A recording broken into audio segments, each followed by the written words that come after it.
Simran Hastings awakes with a start from fatigue, his surroundings unfamiliar. He's still in the storm cellar. As his eyes adjust to the dim light of an oil lamp, he counts 10 faces, all in various stages of confusion and fear, their bodies huddled against the cold, damp mud walls.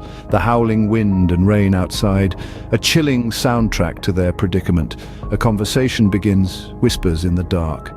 Simran learns about each of their lives living in Nipton, Oklahoma, short snippets recounted above the howling wind outside. The recognition that they are all in the year 1882 leaves him in a state of disbelief.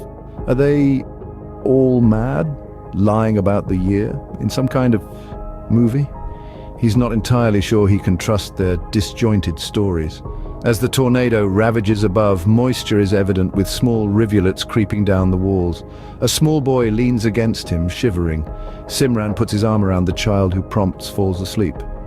Curious, Simran probes for information, speaking to Jeb, supposedly a farmer nearby. Jeb rambles on incoherently. Simran is no closer to a sense of surety of anything to do with these inhabitants. The night stretches into a sleepless 20 hours, each tick of the clock echoing the uncertainty of their situation. As the storm rages on, Simran is left grappling with his new reality and continues in a state of disbelief. After a sleepless 20 hours, the storm subsides and they emerge from the cellar. The air is laden with the raw scent of damp earth and the remnants of the tempest. Simran's eyes scan the scene, settling on a familiar sight. Relief washes over him like a warm summer rain as he spots his car, tangible evidence of the return to the year 2023. But his relief is a stark contrast to the townsfolk's terror. Their eyes are wide, their faces pale as they gaze at the sky, at a sight that chills them to their marrow. A flying object, foreign and terrifying. Their fear is palpable, a living thing that clings to the air around them. Simran, however, is gladly back to feelings of normalcy. He steps forward, assuming the mantle of a leader, guiding the shell-shocked inhabitants towards the hotel. It's an unremarkable structure, modern yet dingy, its charm lost to time and neglect. As they enter, the townsfolk mill around, their confusion evident. They eye the room and its contents with a mix of wonder and apprehension. Amidst this chaos, a woman steps forward, a young boy clinging to her hand. Her voice wavers as she pleads, "Take us with you.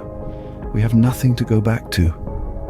Simran searches her face for any signs of deceit and finds himself trusting the honesty of her request. The plea tugs at the heartstrings and sets the stage for mysteries yet to unfold. She approaches more closely, stands on her toes and puts her ear to his mouth. "Help me," she says. "These people are all part of a cult. I was abducted when I was 14. This is my little brother. They're not who they say they are." Now this makes more sense, thought Simran to himself, however grim and horrible the truth is to consider. He'd almost rather have time traveled than be in the midst of the grime of life, confronting him. Yet this is also a moment for him to stand up and do the right thing, helping another human being escape such circumstances. He looks at her and then at the boy. He sees their dirt-streaked faces, their worn clothes and the fear in their glances. He sees their desperate hope and the realization that he is their hope. As for the others, as he looks over at them, the drama they are playing continues to be convincing. They make a very good show of their world has been ripped away by a storm, replaced by the bewildering reality of the 21st century. Their town, their home, is a relic of the past, and they are the displaced souls of a bygone era. Or so they continue to pretend. Simran is not a hero, he's just a regular guy with a decision to make. What else is he doing with his life, he asks himself? Traveling from the east to the central region to the west and back again? This is not a life, this is a constant escaping road trip. At least that's how he feels if he's honest with himself. And so he makes a decision. He doesn't know how he'll navigate the challenges ahead, but he can't turn his back on them. On this woman and this boy. He can't leave them with these people, and surely they have their own people, sick with worry after many years, wanting them back, wondering where they are. He nods, a silent affirmation of their unlikely alliance. "Okay," he says, his voice steady. "We'll figure this out together." Relief washes over the woman's face, and the boy gives him a small, tentative smile. And so the unlikely trio steps through the doors together and quickly. 3 of the group of begins walking briskly towards them. "Now wait a minute there, sir. Where are you all going?" he drawled. The young woman turned and said, I'm going home. Leave me be." Together they step out into the day and the road ahead. Our protagonists Simran, Juliana the woman, and Gabriel the boy, thrown together by the storm and now face an uncertain future, each step revealing more questions than answers.